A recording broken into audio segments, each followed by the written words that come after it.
एक ऐसा बच्चा जिसे लोगों ने कहा, तेरे अंदर हीरो बनने वाली कोई बात नहीं। एक ऐसा इंसान जिसने जिंदगी में सब कुछ खोया, नाम, पैसा, इज्जत। एक ऐसा नाम जो मौत से लड़कर लौटा और आज करोड़ों दिलों की धड़कन है। ये कहानी है उस इंसान की जिसने हर असफलता को सीढ़ी बनाया और बन गया सदी का महानायक, अमिताभ बच्चन। आज हम जानेंगे उनकी असली कहानी, वो कहानी जो सिर्फ पर्दे की नहीं बल्कि जिंदगी के हर दर्द, हर मोड़, हर लड़ाई की गवाही देती है। तैयार हो जाइए उस इंसान की जिंदगी में झांकने के लिए जो मिट्टी से उठा और सितारा बन गया। कुछ नाम समय के साथ मिट जाते हैं, लेकिन कुछ नाम अमर हो जाते हैं। अमिताभ बच्चन एक ऐसा नाम है जो सिर्फ अभिनेता नहीं बल्कि भारतीय सिनेमा का इतिहास बन चुका है। आज हम जानेंगे उस इंसान की पूरी कहानी जिसे कहते हैं सदी का महानायक। ये सिर्फ फिल्मों की नहीं बल्कि संघर्ष, असफलता और फिर से उठ खड़े होने की एक जिंदा मिसाल है। अमिताभ बच्चन का जन्म 11 अक्टूबर 1942 को उत्तर प्रदेश के इलाहाबाद शहर में हुआ था। उनके पिता डॉक्टर हरिवंश राय बच्चन एक प्रसिद्ध कवि थे, जिनकी कविताएं आज भी देश भर में सम्मान के साथ पढ़ी जाती है। उनकी माता तेजी बच्चन एक शिक्षित और प्रगतिशील सोच वाली महिला थी। बचपन में अमिताभ बहुत ही शांत, गंभीर और अंतर्मुखी स्वभाव के थे। उनका मूल नाम था इंकलाब, जो देश के स्वतंत्रता संग्राम से प्रेरित होकर रखा गया था। बाद में उनके पिता ने उनका नाम रखा अमिताभ, जिसका अर्थ है एक ऐसी रोशनी जो कभी नहीं बुझती। अमिताभ ने पढ़ाई की शेरवुड कॉलेज, नैनीताल से, जहां उन्हें बेस्ट ऑलराउंडर स्टूडेंट का खिताब मिला। इसके बाद उन्होंने दिल्ली विश्वविद्यालय के किरोरीमल कॉलेज से स्नातक किया। पढ़ाई पूरी करने के बाद उन्होंने कलकत्ता की एक शिपिंग कंपनी में नौकरी की। उन्हें अच्छी सैलरी मिलती थी, जिंदगी स्थिर लगती थी, लेकिन उनके मन में कुछ और ही चल रहा था, अभिनय का सपना। कुछ ही समय बाद अमिताभ ने नौकरी छोड़ दी और मुंबई चले आए। मुंबई, जहां सपने बनते भी हैं और टूटते भी हैं, लेकिन यहां उन्हें एक के बाद एक अस्वीकार किया गया।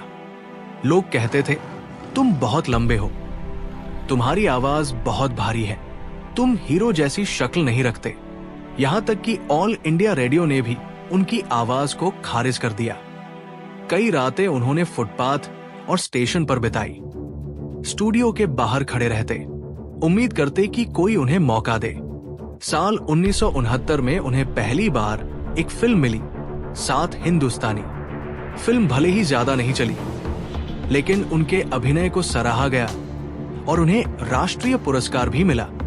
इसके बाद आनंद, रेशमा और शेरा जैसी फिल्मों में उन्होंने सहायक भूमिका निभाई, पर असली पहचान मिली साल 1973 में फिल्म जंजीर से। इस फिल्म में उन्होंने एक गुस्से वाले ईमानदार पुलिस अफसर का किरदार निभाया। यहीं से उन्हें मिला नाम एंग्री यंग मैन। इसके बाद उन्होंने एक के बाद एक सुपरहिट फिल्में दी, दीवार, शोले, डॉन, मुकद्दर का सिकंदर, त्रिशूल और कई अन्य, भाग 5, कूली हादसा और जीवन मृत्यु की लड़ाई। साल 1982 में फिल्म कूली की शूटिंग के दौरान एक फाइट सीन में अभिनेता पुनीत इस्सर का घूंसा उनके पेट पर जोर से लगा। उनकी आंतें फट गई और उन्हें अस्पताल ले जाया गया। स्थिति इतनी गंभीर थी कि डॉक्टरों ने कहा वे क्लिनिकली डेड है। देश भर में शोक की लहर दौड़ गई। लाखों लोगों ने उनके लिए दुआएं मांगी। मंदिर, मस्जिद, गुरुद्वारे, सब जगह अमिताभ बच्चन की सलामती के लिए प्रार्थनाएं होने लगी। और फिर हुआ चमत्कार, अमिताभ बच्चन बच गए। उन्होंने खुद कहा, उस दिन मैंने एक नई जिंदगी पाई। 1996 में उन्होंने अपनी प्रोडक्शन कंपनी शुरू की, ABCL, Amitabh Bachchan corporation limited. उनका सपना था भारत का सबसे बड़ा एंटरटेनमेंट हब बनाना, लेकिन एक के बाद एक गलत फैसले, फ्लॉप इवेंट्स और आर्थिक घाटे ने कंपनी को डुबो दिया। उन पर करोड़ों रुपए का कर्ज चढ़ गया, कोर्ट केस चलने लगे, बैंक अकाउंट फ्रीज हो गए। स्थिति इतनी खराब हो गई कि उन्हें अपने बंगले तक को गिरवी रखना पड़ा। वे कहते हैं, मेरे पास कुछ नहीं बचा था, सिर्फ मेरा आत्मसम्मान और संघर्ष करने का साहस था। साल 2000 में उन्हें एक प्रस्ताव मिला, टीवी शो कौन बनेगा करोड़पति का। ये पहली बार था जब कोई सुपरस्टार छोटे पर्दे पर आने वाला था। लोगों को हैरानी हुई, लेकिन जैसे ही शो शुरू हुआ, अमिताभ बच्चन की आवाज, उनकी गरिमा और विनम्रता ने सबका दिल जीत लिया। केबीसी ने उन्हें न सिर्फ आर्थिक रूप से संभाला, बल्कि उन्हें फिर से लोकप्रियता के शिखर पर पहुंचा दिया। आज भी अमिताभ बच्चन फिल्मों में सक्रिय है। उन्होंने ब्लैक, बागबान, पा, पिंक, पिकू जैसी फिल्मों में यादगार भूमिकाएं निभाई। वे रोज सुबह 4 बजे उठते हैं, समय के पाबंद हैं और आज भी नई तकनीक और ट्रेंड को अपनाते हैं। वे सोशल मीडिया पर भी लाखों फॉलोअर्स के साथ जुड़े हुए हैं। अमिताभ बच्चन की कहानी हमें सिखाती है, असफलता कभी भी अंतिम नहीं होती। गिरना जरूरी है, लेकिन हार मानना नहीं। अनुशासन और आत्मविश्वास सबसे बड़ी पूंजी है। जब सब मुंह मोड़ ले, तब खुद से नाता मत तोड़ो। सपने बड़े देखो और उन्हें पूरा करने की जिद रखो। तो दोस्तों, ये थी अमिताभ बच्चन की असली जीवन गाथा। एक ऐसे इंसान की कहानी जिसने हर मोड़ पर हार नहीं मानी और हर बार और भी ऊंचा उठा।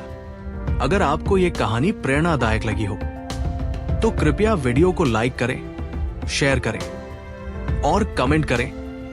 मैं भी कभी हार नहीं मानूंगा।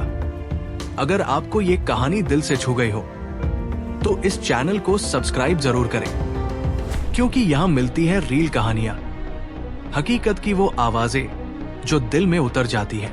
मिलते हैं अगली कहानी में, तब तक के लिए जय हिंद।